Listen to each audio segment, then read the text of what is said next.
Jaz mislim, da je bil zdaj res zadnji čas, da se je Malečniška cesta obnovila, rekonstruirala in da končno Maribor po, čeprav izračunam po 36 letih, dobiva cesto, ki jo je nekoč že imel, ki je v tem času seveda skoraj izginila iz obličja Zemlje.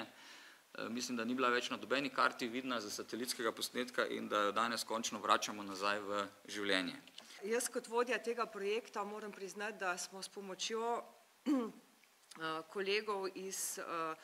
območne enote Zavoda Republike Slovenije za varstvo narave resnično našli nek kompromis in pravzaprav gradnjo skupaj z izvajalcem, ki je tudi precej previdnosti posvetil tej zadevi, speljali zadevo tako, da so bili dejansko vsi najtežji deli, ki povzročajo največ hrupa in motenj, izvedeni izven teh mesecev gnezditva in paritve teh zavarovanih vrst ptic. Vse sečnja in vsi najtežji deli, se pravi pilotiranje in izkopi v težkih zemljinah, so bili izvedeni v teh zimskih mesecih, tako da je potem lahko se mirno in mirneje nadaljevalo to delo. Vsekakor seveda nekaj motenj in hrupa je bilo, ampak to je očitno za naravovarstvenike še vedno sprejemljivo. Za plazilce smo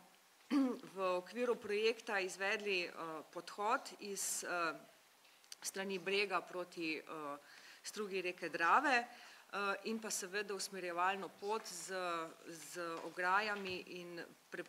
za preprečitev prehodov preko ceste.